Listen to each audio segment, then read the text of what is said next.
So as I said, we'll begin. I hope everyone's here joining us for the Doctor of Philosophy program here at the Faculty of Education at Western University.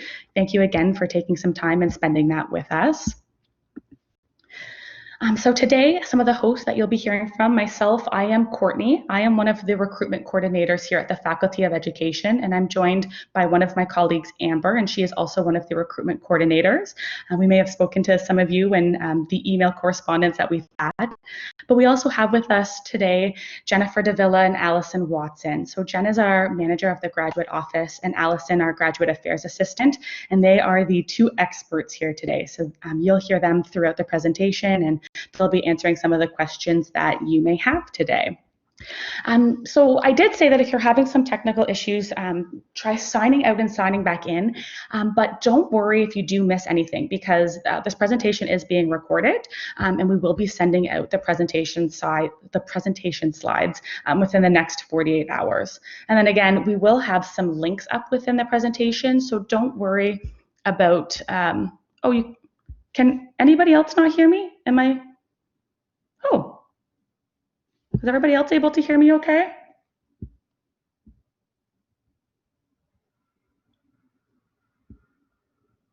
Okay, good, perfect.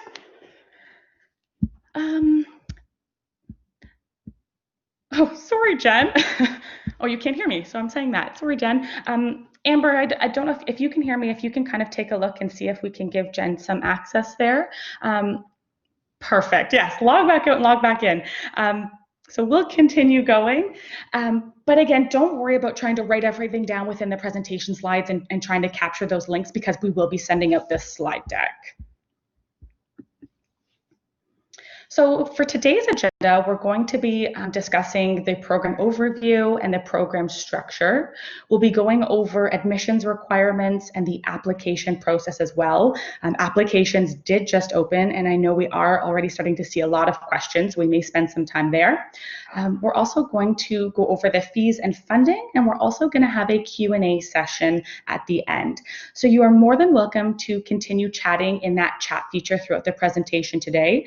We will have Amber, Jen, and Allison in there able to answer some of those questions, but feel free to save your questions to the end as well when we have that Q&A section. So a little bit about the program overview. So within our Doctor of Philosophy program, we offer 4 separate fields of study. We offer the field of applied linguistics, curriculum studies, critical policy, equity, and leadership studies, which you may hear us refer to as CPLS here in the faculty, because that is a bit of a mouthful. And we also have our school and applied child psychology program as well. So this slide here will go over some of the common questions that we do receive a lot about our PhD programs. So the PhD program is 4 years in length. Rarely have we seen anybody complete this in less than 4 years. So we typically say it does take a minimum of 4 years to complete. The program starts in September of each year. So right now, applications are open for September of 2021. Oh, good, Jennifer, you can hear now. Perfect. So we're just going over the common questions. I'm just saying that applications for September 2021 are now open, and we offer intakes in September of each year. The program is delivered on site here at the Faculty of Education, so you do have to come to Western. If you are interested in an online doctorate program, we do offer our Doctor of Education or EdD program, so that might be something of interest to you if that's what you're looking for. The program is research intensive, so you will be completing a thesis within the PhD program. It is not a professionally focused program. That program is alluding to our EdD program as well.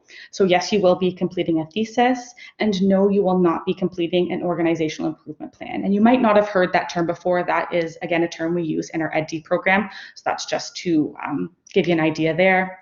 And you do not have the ability to maintain full-time employment while doing our PhD program. In fact, that can sometimes hinder some of the funding opportunities that you may receive if you were to be admitted into the program.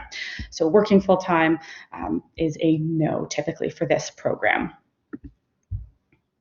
This is a timeline of what your 4 years may look like if you do enter into the PhD program here at Western. So we do have 3 terms per year. Fall, winter, and summer are the 3 terms. There are 6 courses that you will be completing throughout the 4 years, and typically those are completed within your first 2 terms. So students will typically take 3 courses in the fall and 3 courses in winter. On the odd occasion, we have seen students do 2 courses in one of these terms, and they may pick up that 6th course in intersession or in that May-June. You'll then be completing your qualifying exam or comprehensive exam. You'll be going into your summer or 3rd term. This is pretty standard across all universities. If you did want to dive a little bit deeper into that, you can take a look at our website, and we go into that a little bit further into our current student section.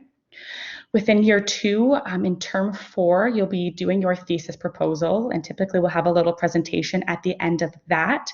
And then the remainder of the program, you'll be completing your thesis under the direction of your supervisor. So that's a little bit of the overview of what the 4 years would look like.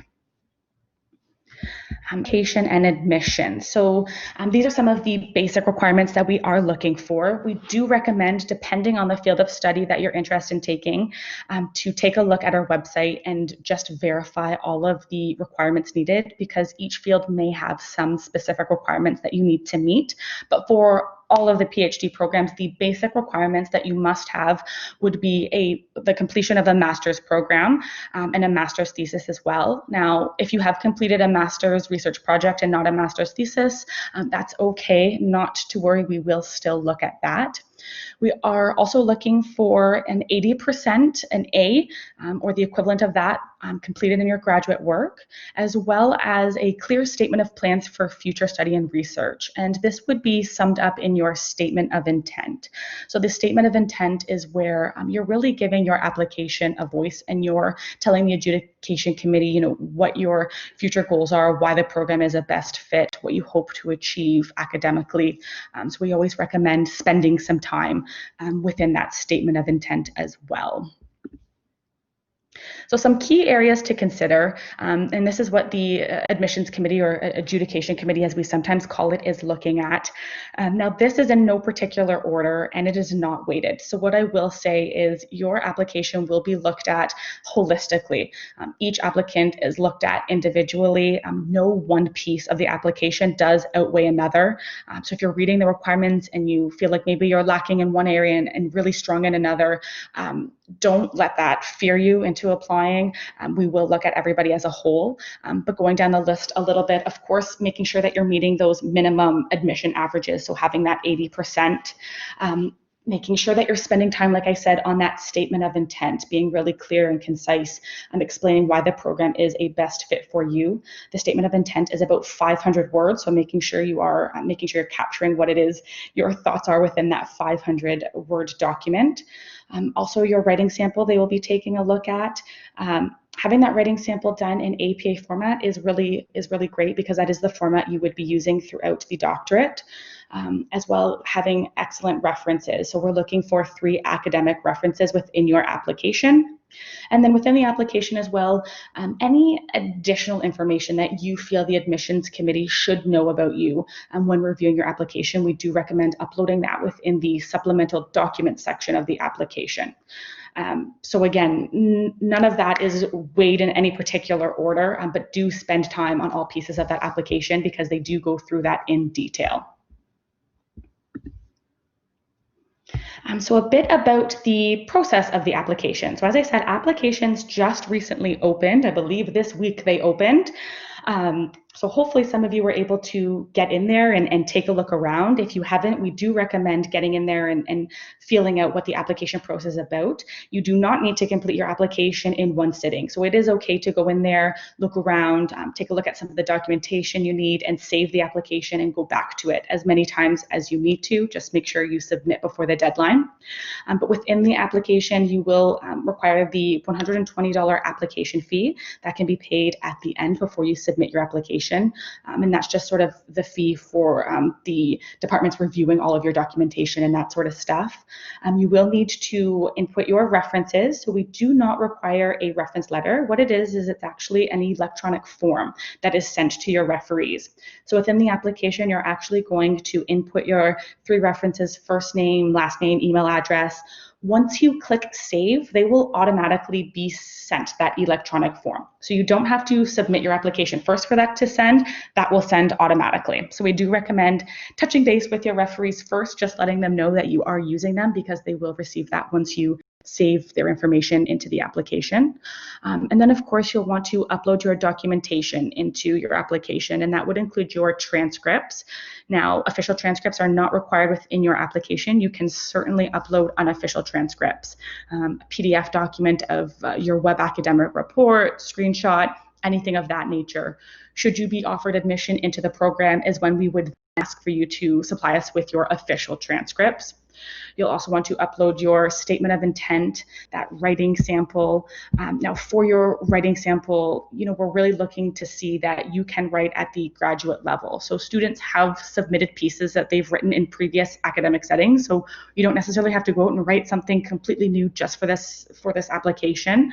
But we're just looking to see that you can coherently present a thesis, develop ideas, and present those ideas on paper. You'll just want to make sure that it includes citations and a reference list within your writing sample. And as well, you'll want to include your current CV. Now, what I will say is that once you submit your application, you want to make sure that all supporting documentation have been received. So you want to make sure that you've touched base with your references and make sure that they have submitted the appropriate documentation. You will receive an email when they do, but your application will be considered incomplete if all documentation has not been submitted. So just make sure you're keeping track of that. Deadlines. So the deadlines are posted on our website. I will be sending this slide deck out as well, so you will have these, and we do recommend keeping an eye out for the deadlines, and that's because they just happen to come and go so quickly. So for our School and Applied Child Psychology, the application deadline is January 15th of 2021. And then for all other fields of study in our PhD, for domestic students, the application deadline is February 15th, and for our international students, the application deadline is January 15th. The reason the deadline is a little bit sooner for international applicants is because there are limited spaces available, and we want to make sure that we're reaching out to those that have been accepted early on, because the process of getting everything set up for coming and attending class does take some time. So we do have that just a little bit earlier than for the domestic deadline of February 15th. So just make sure you are keeping an eye on those deadlines. And yes, if you do have questions while I am going, by all means, you can ask in the chat box, or you can wait for the Q&A. When are the results released? That's a great question. You'll start to hear results being released in and about the Christmas time, that December area, and of course thereon after, and then after the deadline as well. So before you go to apply, this is just kind of a snapshot of just some of the things to look out for. Make sure that you are reviewing those admissions requirements. We do recommend going to your program information page of the specific program you're interested in applying to. And there's great information on that page, such as the courses that you'd be taking, some of the supervisors that you can be working with. When speaking about the supervisors,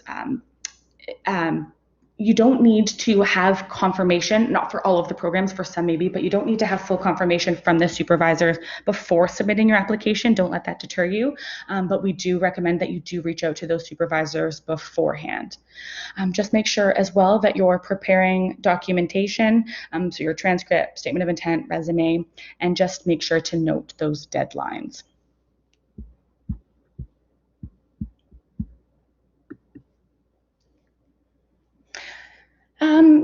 So if you have an offer, what to watch out for.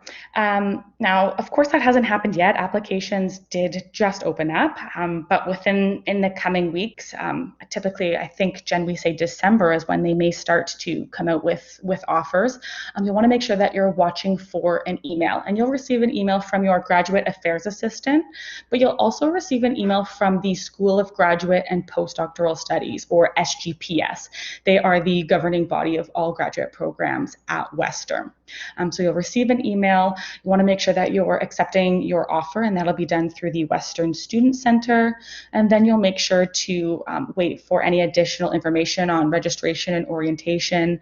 The graduate office and your graduate affairs assistant will be reaching out to you, especially in the summertime, with all of that information that you require and getting you ready for coming to campus. I do see some questions coming in. Do I need IELTS tests even if I graduated from the UK? So with respects to language proficiency scores, if English is not your first language, we do require scores, IELTS, TOEFL. We are accepting Duolingo just because of COVID right now within our applications.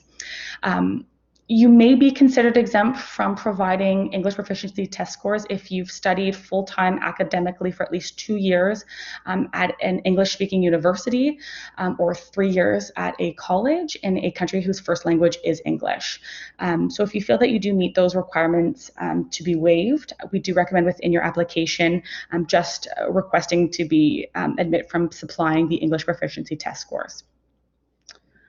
Should the writing sample topic be consistent with future research topics? So for the writing sample, you don't have to write a brand new writing sample just for the application. It can be work that you've previously written. It's really just to make sure that you can write at that graduate level. That's really what the adjudication committee is looking for.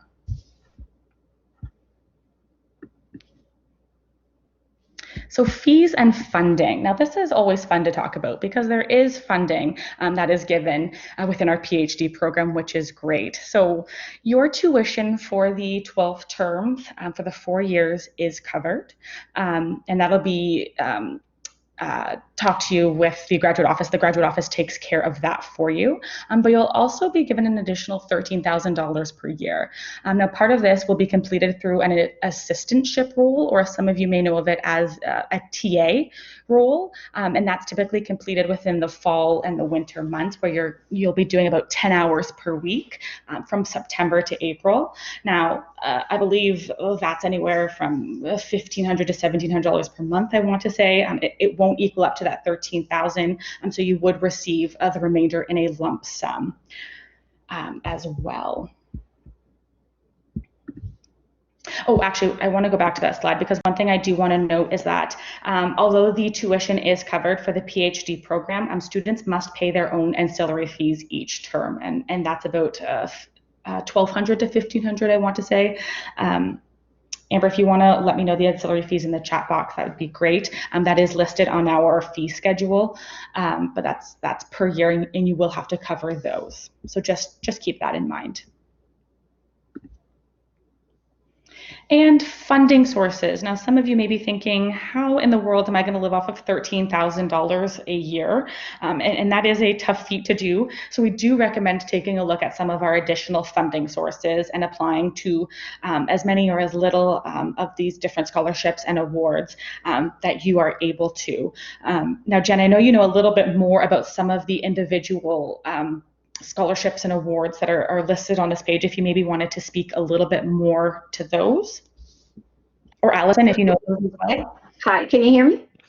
Yeah, perfect. Okay, great. I'm having microphone trouble, so sorry about that. So yeah, we have quite a number of faculty scholarships throughout the year. The reason we call them faculty scholarships is because they are funded primarily by donors to the university, and specifically donors to education-based programs. So we have anywhere from 12 to 14 of these that come up through the course of the year, and all current students are notified of them and of the requirements and how to apply for them. The application process is fairly straightforward. It's usually just a submission of maybe 1 page or less, or a letter from your supervisor to be considered for the awards. Those are all listed on the faculty page if you want to see what kinds of awards they are. They run from anywhere from about $500 to up to $3,000. And of course, any graduate student that meets the criteria is welcome to apply. Perfect, thank you. And again, we'll be sending out the slide deck, so don't worry about rushing down trying to write down all of those links or anything like that. And you can also find this on our webpage as well. Courtney, can I just jump in here before we go too far? I just want to Absolutely. clarify. Yeah, I just want to clarify ancillary fees. So Yes. for a PhD student, your ancillary fees are going to be different in the fall than they are in the winter and the summer. So in the fall, they'll be around $1,200, anywhere from $1,200 to $1,400. That's because it includes your health and dental. Now, if you were Okay. to opt out of your health and dental, that would go down substantially. The other two terms, ancillary fees, are approximately $300 per term. Okay, just want to make sure that's clear because I've seen some different numbers posted. Okay, perfect. Thank you so much. Okay, so I can see that we've been asking questions throughout, and I can see some of those questions have been answered, but please feel free to ask any other questions that you have, or if you need me to go over something again or something in detail. And if anybody's able to pop in and answer, if you know the answer, that's great. Let's see where we've kind of left off here in terms of questions.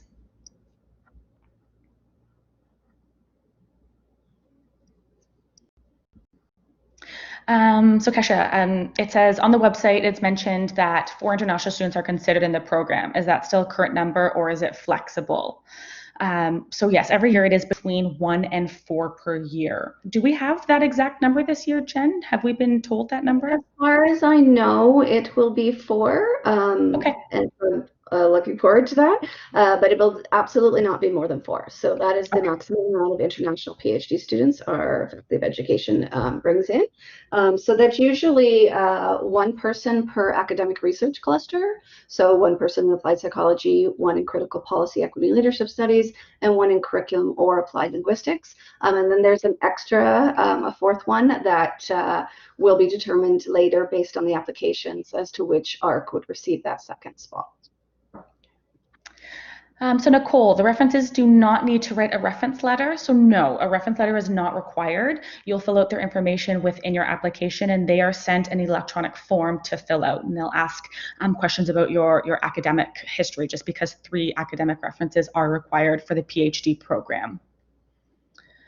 Is it possible for one of my 3 references to be a professional one rather than academic, or would that decrease the strength of my application?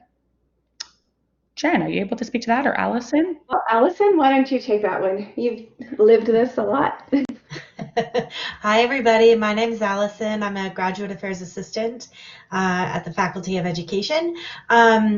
So for professional versus academic references, we understand that some students or some applicants may have been out of the academic world for a little while. So while we prefer the academic references, we completely understand if you have a professional reference.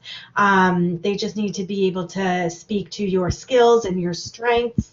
And you want to choose referees that are going to make you sound good too, that are going to give you a great reference. So make sure you focus on that as well. Perfect. So how many domestic students are accepted? A question came in. How many applications do you generally have? So what I can say is applicant pools do tend to vary year over year, and we do have different numbers. But if you wanted to maybe answer how many typically would be accepted into some of the programs, or is it pretty different for each of them? Allison or Jen? Sorry, Courtney, I had a bit of commotion happening behind me. So how many do we accept? We always bring in 30 to 33 PhD students. It's fairly evenly split by ARC, but there is some differences. It depends from year to year. And as for how many applications we get, we usually don't share that information publicly, but quite a few. If we mention a supervisor and are accepted, are we able to change supervisors as we move through the program? That's a great question. Allison or Jenna, if you want to speak to the supervisors. Sure. So when you receive an offer, or if you receive an offer to the PhD program, your supervisor will be specified. So that would be because they were willing to take you on and they feel that your research interest aligns enough with theirs that they can be, a good supervisor to you over the course of 4 years. So supervision changes are very, very rare. I won't say they never happen, but they're very rare. If you're at all worried about picking the right supervisor, don't worry too much about that. Go to our faculty profiles page, read about them. You are free to reach out to them if you like, but do not panic if they don't respond. You don't have to have an agreement from them before you click submit on your application. Just think about who you'd like to work with and how the research would align with that person. And so the ARC, when they look at your application, they might come, a certain supervisor might decide that they want to take you on. There might be two supervisors and they want to co-supervise you. So that decision is made at the faculty level, and that would be communicated to you for admission. Hope that answers the question. Perfect. What else do we have? Is it possible to switch between programs? So typically we don't do switches between programs. You do have to apply to one of the fields of study when you are doing your application. And if you wish to apply to more than one, you absolutely can. However, a separate application and application fee would be required for each of the fields that you're applying to. What factors could determine if someone is accepted for the teaching assistantship or not? So I believe all PhD students accepted into the program will be doing the teaching assistantship, typically from September to April is when that is. Yeah, and that's correct. And it'll be a variety of roles. So there's 4 different assistantship roles in our faculty, and most of our PhD students will do all 4 of them over the course of the 4 years with us. But if you're accepted in the program, you'll get lots of information about those roles. Don't worry. Do I have to submit IELTS? So for the IELTS again, for students whose first language is not English, you may be considered exempt from providing any English proficiency scores if you've studied academic courses full-time. So it'd be for at least 2 years in an English-speaking university or full-time for at least 3 years in an English-speaking college, and that would be in a country whose official first language is English. So if you do meet those requirements, you can, within your application, submit a statement just asking to be exempt. Just keep in mind that the School of Graduate and Postdoctoral Studies does reserve the right to ask any applicant whose first language is not English for test scores.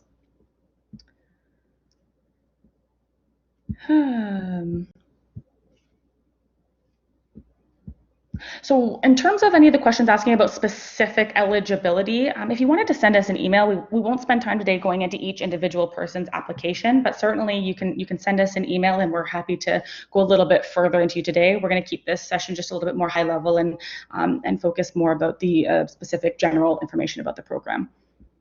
And then our emails as well are on the page there, so send us an email there. Are PhD students granted a living stipend of some sort?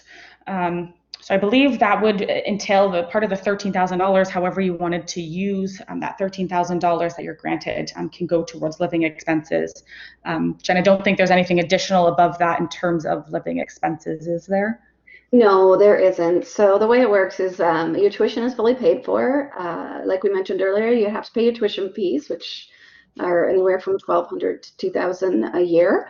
But then the rest of the money is yours. I know that's not a ton to live on. But there, of course, are all of the scholarships and awards, and we strongly, strongly encourage all of our PhD applicants that are coming to the program, as well as our current students, to apply for the Tri-Council SSHRC, OGS, CIHR awards, which are very substantial awards, anywhere from $15,000 up to $30,000. So there's lots of other ways. Sometimes your supervisor will hire you to the grant work for an additional 10 hours a week. Note that in the PhD program, you should not undertake more than 20 hours of paid work per week, or you would jeopardize that funding package of tuition plus $13,000. So it's important to watch that. Jen, how important is it to have our previous research connected to the future research in PhD? We've seen it both ways. Allison, do you want to comment on that one? Sure. We have applicants who have no background in education come into the program. They do have to get up to speed a little quicker, but if your future research is not connected to the research that you have done in the past, that is not going to hinder your application at all. We will still consider you for admission to the program.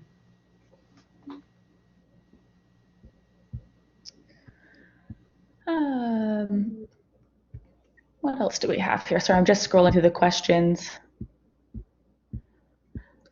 Courtney, there's a question there about housing on campus.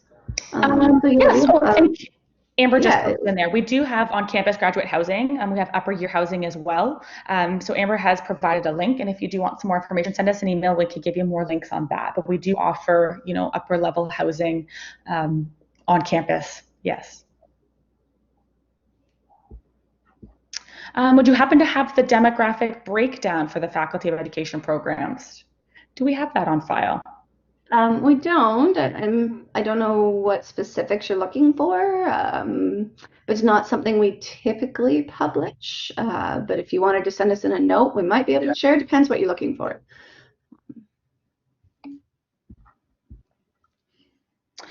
So with visas, unfortunately, we can't discuss visas or permits incoming, but we do have our Western International. Amber, if you wanted to provide that link, we do recommend reaching out to our Western International department, and they'd be able to help provide you with more information on visas and permits. I can quickly answer Renee's question about being an international student that might receive permanent residency. So certainly still apply as an international student, but if you do end up becoming successful in your permanent residency application, just let SGPS know of that as soon as possible, and that'll filter down to us, and we'll of course give that information to the committee, because once you're considered a permanent resident, you're adjudicated like a domestic student. So there are more options for domestic than there are international, just because we have the smaller intake of international students. So as soon as you get that notification that you've received that, send the proof into SGPS or to GradUps, and they will make that note on your file.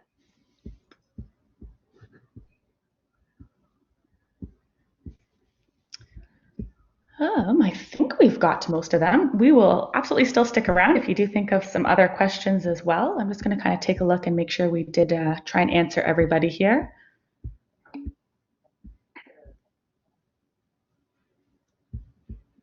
So is the program still being offered on site despite the pandemic? Currently, all classes are online in our PhD programs. I can't speak to what it will be like next year. We simply don't know. But we're closely following all ministry, provincial and federal health regulations. And so if you were in the PhD program this year, your courses would be online. That's not to say some of the students aren't here. They are. Thank you. But it's just the safest way we can offer the content right now is online. So we're taking that opportunity wherever we can.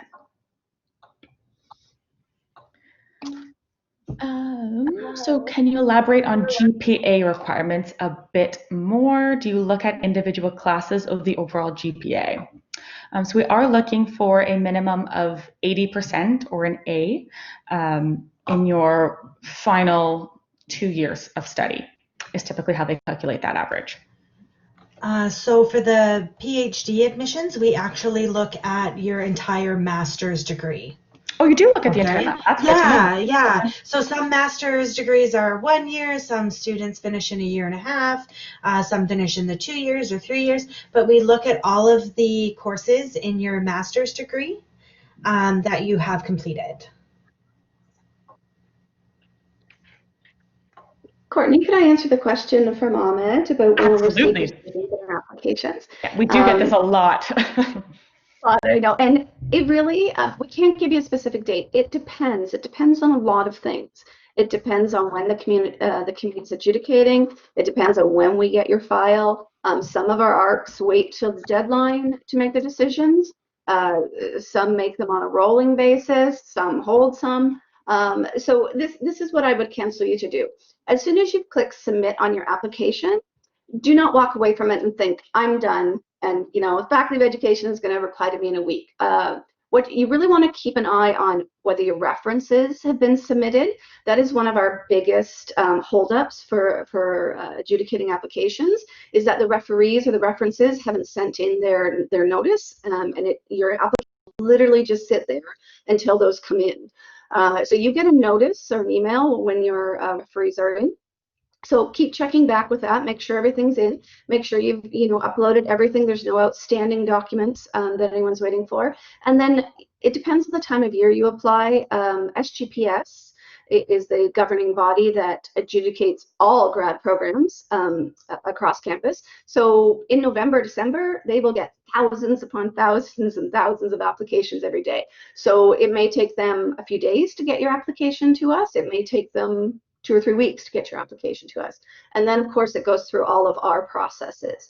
So rest assured, you will get an answer from us. There's not any set time frame. We usually have all of our PhD decisions kind of wrapped up and done by March or into April at the latest. So anytime within that time frame. But if you're curious why you haven't heard anything, definitely go in and check that your referees have submitted. Allison, is there anything else I'm forgetting that you might want to mention about that process? I don't think so. I just do want to reiterate about the references, like you said, Jen. Double check with your references. Your references do receive reminder emails, but sometimes they're overlooked. They go to the spam trap. You will receive an email when your reference has completed. Each and every reference that completes their responses, you will receive an email when they complete it. So please keep your eye out for those emails. It is the student's responsibility to make sure every part of their application has been completed. And you are able to relog into your application and see which referees have completed their reference for you. So just please keep your eye on that. We have a question about interviews. There's not typically an interview, a face-to-face interview, as part of your adjudication process. Allison, unless applied psychology, have you heard anything about them doing interviews? I do know that they will connect, the applied psych will connect with student or applicants if they do want to have an interview with you. Some supervisors do want to chat with you face to face, so usually virtually, on the phone. They do like to connect with you just to find out what your plans are for your future research, what you're currently doing, just to find out more information about you, to make sure that a supervisory relationship is going to work for both of you. But it is not part of our standard process, so do not fret if you're not contacted for an interview. It is not part of the standard process.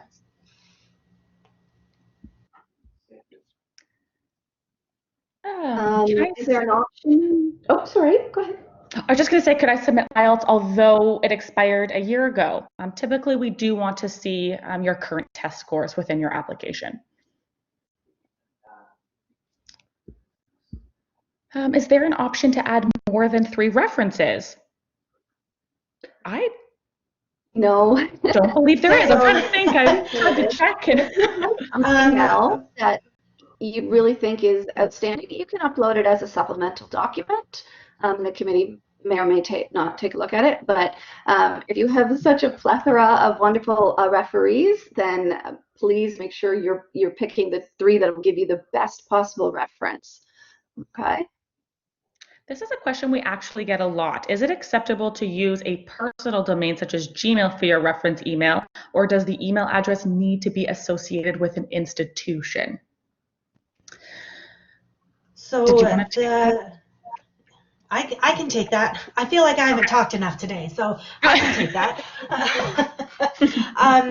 So you should have your reference use the email address associated with their place of work or the university that or college that they are associated with, just because that is what is preferred with the School of Graduate and Postdoctoral Studies.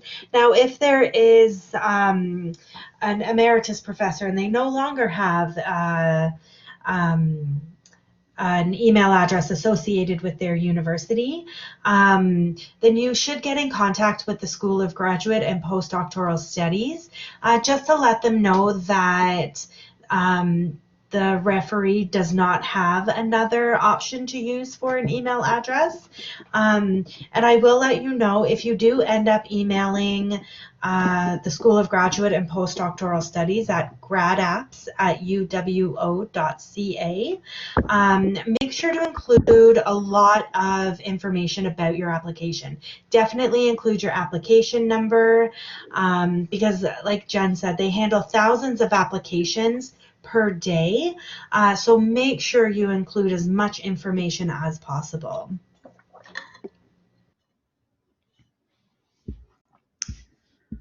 All right.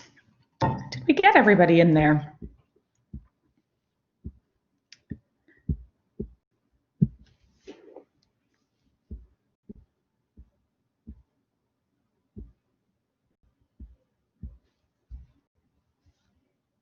Perfect. So we'll stick around for a couple more minutes. We do still have a little bit, but you're very welcome, Nicole. Thanks for everybody.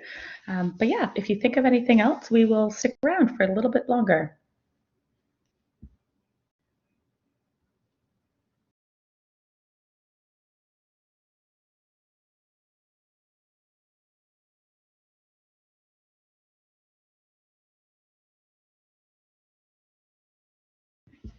Great. So it doesn't look like we have any other questions coming in. Thank you, everybody, for joining us today and learning a little bit more about our program. Our emails are on there. So please, if you do think of a question afterwards, that always happens. I know when you're thinking, darn, I came on this, there was one question I had to ask and I didn't. Please send us an email. We are always happy to help. But thanks again to everybody for coming out and enjoy the rest of your afternoon or evening.